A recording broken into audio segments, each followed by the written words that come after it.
Welcome back to the YouTube channel Malawi Cameras. Basi tipatsane ka update ka mango pakali pano. Yes, ka update ka mango pamene ndithu phekesera kuti United States of America komanso Israel pakali pano akukambirana zokambirana zawo. Komano mutu wa zokambirana zawo zimene akukambirana nazo zonena kuti akufuna atumize Delta Force. Yes, afuna atumize asilikali kutiko ku dziko lija la Iran. Trump, I would focus ya Trump pano patsopano yeyo akufuna ndithu apitileko ndithu nuclear. So akuti kumene kuko ndithu tinakamba nkhani kuza ndi uranium nthawi zambiri, right? Uranium. Akuti ali pa 60%. Trump poyamba adaduza kuti tinapita kaphulisa zatha zimene zijazo. Komano pakadali pano, ankari wata. Okay, koma pano pa kuti alipobe.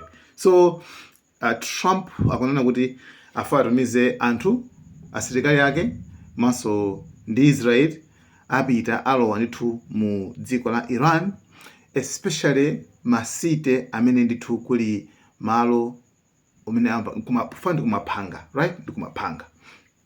So okay, iwa akwana kuti apulisa nde zopulisa I think okhaso azitsu saso kuti tikunamizana tikuzinamiza chifukwa Iran inena kuti tili ndi zinthu pasi ponena kuti simungakudziwe komanso niyo simungafikire koso olopota pulisa mabomba simungaphulike.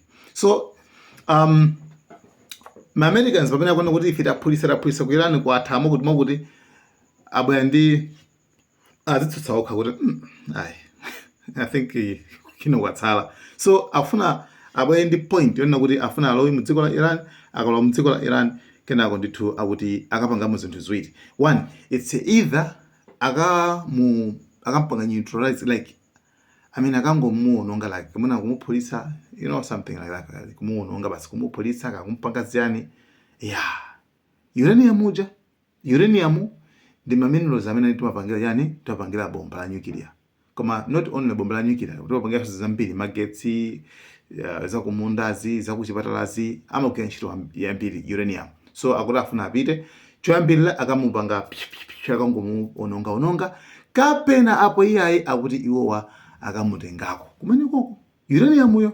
So Iran ili ndi 450 kgs ya uranium according to the data. So ndi afuna akamutenge seyo kenako akabwere naye.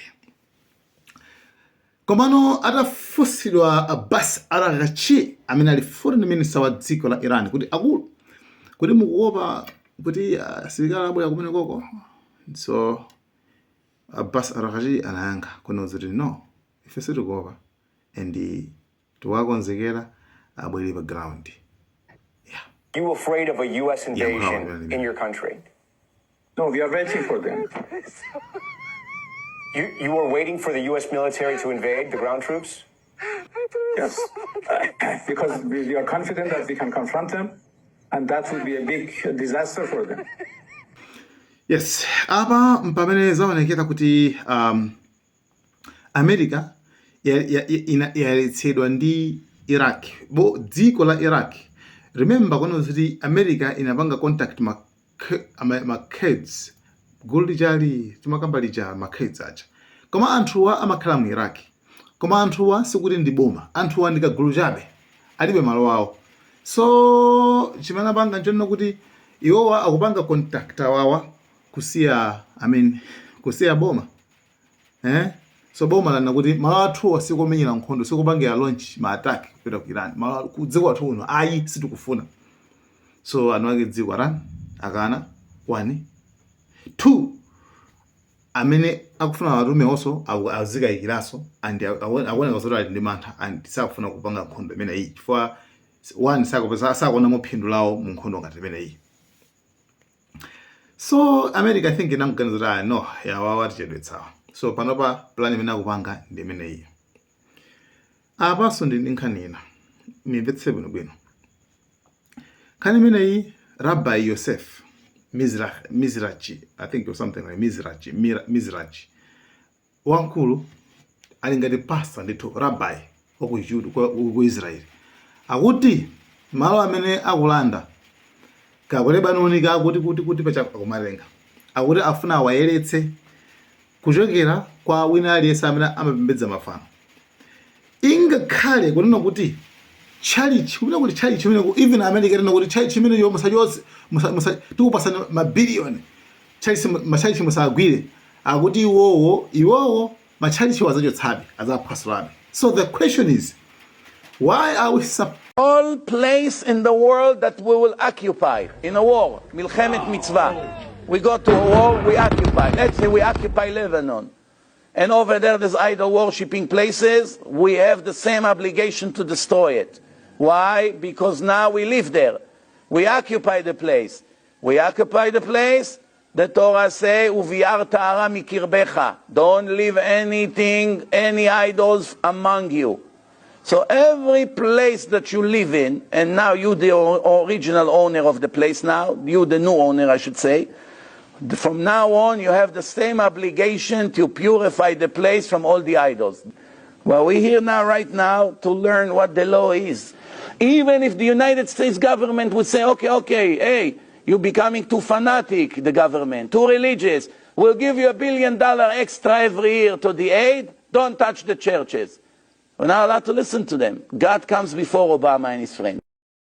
Kamene karunde kaganizidwe ka Ayuda kamene kaka mwina mwake sitimamvetsa bwinobwino tikamanena mwina sitimamvetsa akuti malo amene akulanda pakadali pano pati kudziwa kuti ku Lebanon kuli Asilamu komanso kuli Akhristu komanso kuli Ayuda matchalichi awo kumeneko ku matempala kumeneko kwina aliyense amakhala mwaufulu.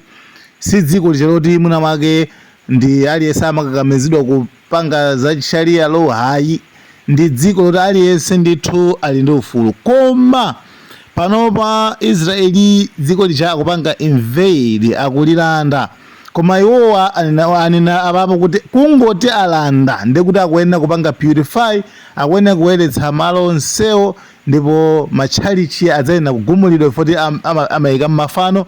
And olo America utawuza kuti guys mukuonjeza akuti iwowa mulungu poyambirira ndipo kwinako akuti mulungu poyambirira Obama ndi his friends apatandaza kuti speech inali mnthawi ya Obama, his friends amakhala second.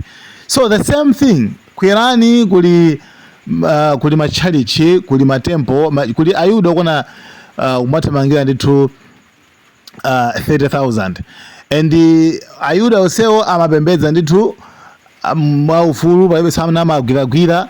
Akhristu mitchalichi awo alipo ndithu, koma tikunena kuti awawa akatenga zimenezo sikuzakhalakonso, adzayenera kuti aphwasule akaphwasula basi ndekuti akuti ayeretseko.